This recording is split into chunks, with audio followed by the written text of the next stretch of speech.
Thank you very much, please. Melania and I are delighted to welcome you to the White House on this beautiful spring evening. This is the Rose Garden, for those of you that don't know, and we use it seldom, but this is one of the times we're using it, Tiger. Today is my privilege to award our nation's highest civilian honor to one of the greatest athletes in the history of sports, Tiger Woods. Tiger, congratulations on receiving the Presidential Medal of Freedom. Thank you, Mike.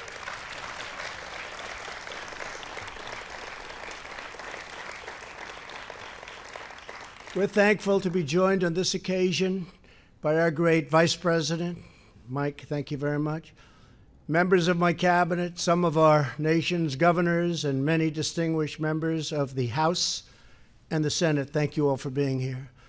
We're also pleased to have with us is Tiger's mother, Kaltida, his daughter Sam, and his son Charlie, his girlfriend Erica, and his caddy, Joe LaCava. Where's Joe LaCava? Stand up, Joe. It's a good job. Good job. Wow. Good job, Joe.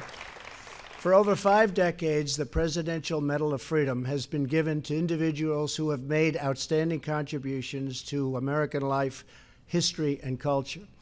This evening, we are in the presence of a true legend, an extraordinary athlete who has transformed golf and achieved new levels of dominance. He's also a great person. He's a great guy. Tiger introduced countless new people to the sport of golf from every background and from every walk of life. He inspired millions of young Americans with his thrilling wire-to-wire victories. Tiger Woods is a global symbol of American excellence, devotion, and drive. At just 6 months old, Tiger watched from his high chair as his dad, very special guy also, Earl, I got to know him, a veteran of the Vietnam War and Army Special Forces, and he was tough, Tiger, wasn't he? Huh? But good. Not as tough as her. I think she might be tougher. She might be tougher. Practiced in the garage of his family home. At 18 months, Tiger was on the driving range, and he was looking good. People were saying, wow.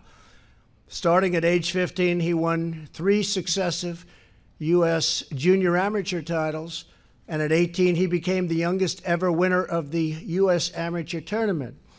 At 20, he capped off his amateur career with an unrivaled 3rd consecutive title. So that would be 6 in a row, and I say that's a record that can never be broken. That's an incredible stroke play, match play, everything. That will never be broken.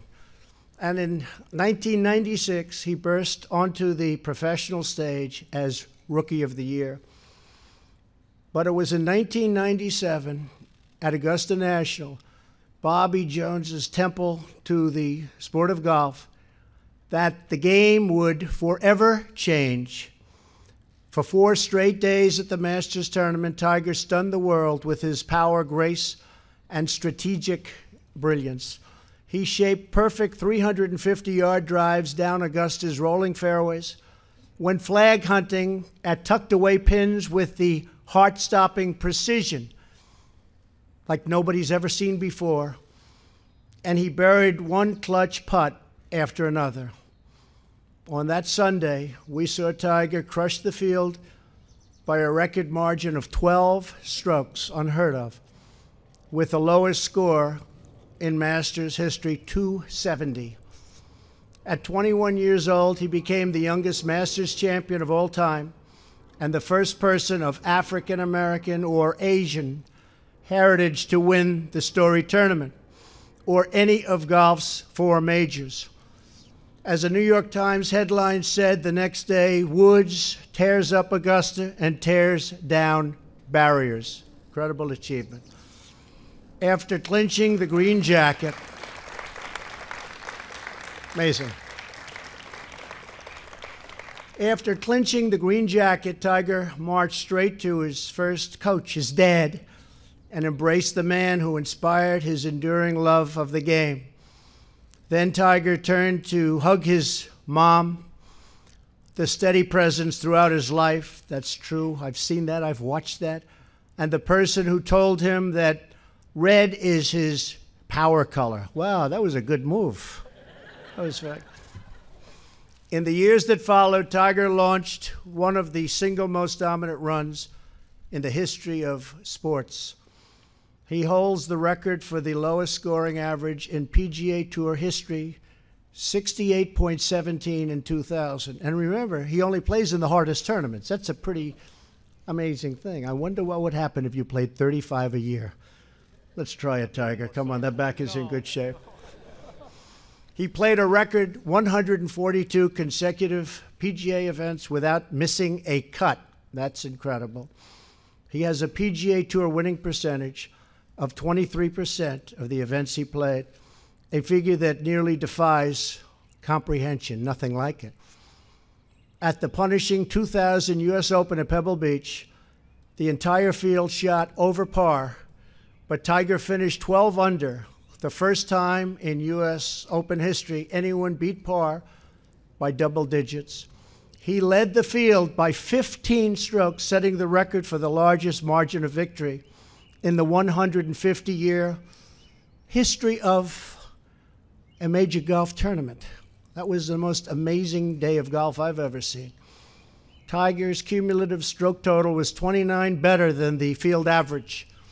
A month later at the British Open at St. Andrews, the home of golf, Tiger finished 19 under par and 8 strokes ahead of the field.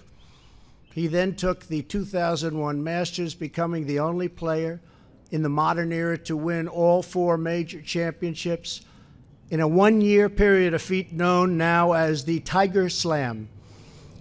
Tiger's determination and work ethic drove golf to new heights of athletic competition and popularity. The age of Tiger gave us moments that will live forever in sporting lore, such as his unbelievable chip-in on the 16th hole at the Masters. The shot rolled perfectly along the slope of the green and hung on the edge of the cup for a breathtaking 3 seconds before finally dropping in. We've seen that shot many, many times. In the midst of this success, Tiger suffered severe injury. In 2008, he entered the U.S. Open with 2 leg fractures and a torn ACL. On the 3rd day at Torrey Pines, he was 1 over par after the 12th hole, and it really looked like he had no chance. Then came some of the most riveting scenes in golf history. He eagled the 13th. Do you remember that, Tiger? Kind of. I thought so. He's got a great memory, this guy. And he remembers the good stuff, which is really important, not the bad. We don't want to remember. We just, what you did there was amazing, because he chipped in for birdie on the 17th and then eagled the 18th hole. All very vivid memories for all of us. In the final round on the 72nd hole, his ball was buried in very thick rough, 101 yards from the pin, and he had to get it up and down to keep his U.S. Open hopes alive. After hitting a 60-degree wedge to within 15 feet, Tiger willed the putt in to force a playoff. That was a great playoff with Rocco. He fought through the pain and won the dramatic 19-hole playoff on Monday. Unfortunately, 2 days later, Tiger announced that he would be unable to compete the rest of the season due to his injuries. In the years that followed, Tiger endured knee surgery and 4 excruciating back surgeries. I know that you remember too. That's not good, but it ended up good, including a spinal fusion in 2017. He fell from number 1 in the world rankings to 1,199th. I don't believe that. Even if he had 1 leg, I don't believe that. That's got to be the best bet anybody ever made. Tiger's injuries were so profound that for 2 years he could barely swing a club. As Tiger said, there was a point in time I didn't know if I'd ever do this again, if he'd ever play again. But Tiger fought through the terrible pain, and he fought all the way back to the summit of golf. Last year, we saw a sign of what was to come when he won the Tour Championship. People forget that, but he won the Tour Championship last year. Then just weeks ago, the world turned in to the 2019 Masters, and that was something special. What happened next was one of the most incredible comebacks that golf or any sport has ever seen. On Saturday, Tiger shot 6 birdies for a score of 67, sending him into the final round tied for second place and just 2 strokes behind the leader. And they were looking, they were watching, they were saying, oh no, here we go again. In gusting winds on Sunday, still behind by 2 strokes on the 12th, Tiger called upon his wisdom and experience to play for par, while other players shot, and unfortunately, they found the water. There was a lot of water they found. He birdied the par 5 on the 15th to take the lead for the first time in the 2019 Masters. Then on the 16th, he shaped a perfect draw, and the patrons roared like they can only do, frankly, at Augusta, as the ball rolled to within feet of the hole. Tiger was back on top and won his first major in 11 years, and that was some major, with record-setting television. I don't know if you know about that, Tiger. Record-setting ratings. Just as he did after sinking his final putt on the 18th hole, all the way back in 1997, he went straight to his loved ones and embraced his kids, who were too young to remember the last time he won a major. As of today, Tiger has 81 PGA Tour victories, 1 behind the all-time record. Going to catch that soon. He's won the 2nd most major championships. He holds the record for most weeks at #1 in the world, more than twice as long as anyone else. That's an amazing number. In addition to his incredible playing career, Tiger is a successful entrepreneur, to put it mildly, and devoted philanthropist. That's how I originally met Tiger. His TGR Foundation supports junior golf programs around the country. His Learning Lab has helped over 165,000 students pursue their dreams in STEM fields. Tiger, we are inspired by everything you've become and attained. The job you've done is incredible. Your spectacular achievements on the golf course, your triumph over physical adversity, and your relentless will to win, win, win. These qualities embody the American spirit of pushing boundaries, defying limits, and always striving for greatness. That's what he does. Congratulations again on your amazing comeback and your amazing life, and for giving sports fans everywhere a lifetime of memories. We can't wait to see what's next, Tiger. It's going to be good. We know that. It's going to be good, because there are no winners like you. And now I'd like to ask the military aide to come forward and read the citation for Eldrick Tiger Woods Presidential Medal of Freedom.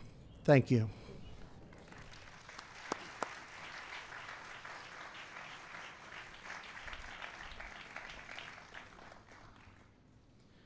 Eldrick Tiger Woods is one of the greatest golfers of all time.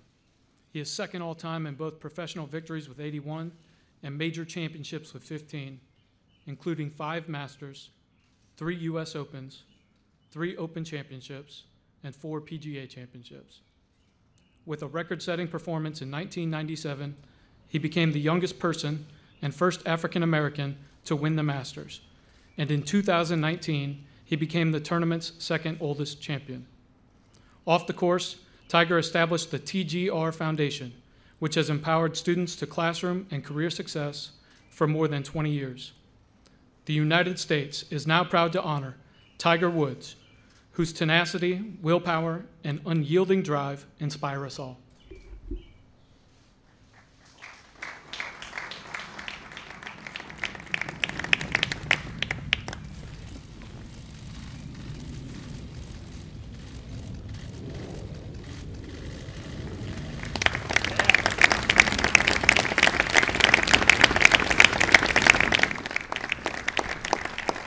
Thank you, Mr. President, Mrs. Trump.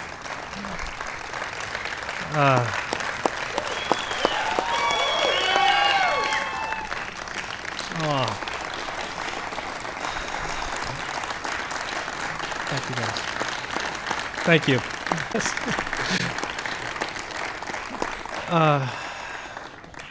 I just want to say this has been an unbelievable experience, and to have the support that I've had for all these years, and everyone here has seen and been with me for, some of you for my entire life, and some of you for more than half my life.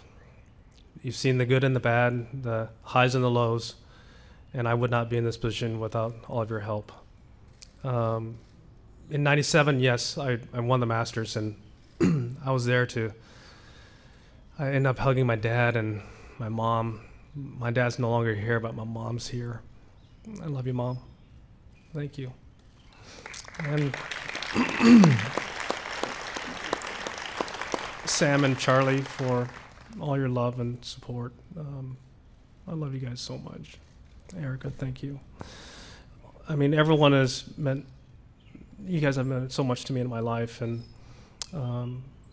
I've battled. I've tried to hang in there, and I've tried to come back and play the great game of golf again. I've been lucky enough to have had the opportunity to do it again, and I found a game that has allowed me to do this. And the amazing Masters experience that I just had a few weeks ago, certainly is probably the highlight of what I've accomplished so far in my life on the golf course. To have had that type of experience and to be able to come out on top and win. Joey, thank you. All the great reads too. I just want to say thank you again. This is an honor. I know that I'm the fourth golfer to have received this award. The late Arnold Palmer, the great Jack Nicklaus, and Charlie Sifford, who is, I always called him Grandpa because he was like the grandpa I never had. And I ended up becoming so close with him that I ended up naming my son Charlie after him. So to have been chosen as the next golfer after Charlie is truly remarkable. So thank you again, and thank you, Mr. President.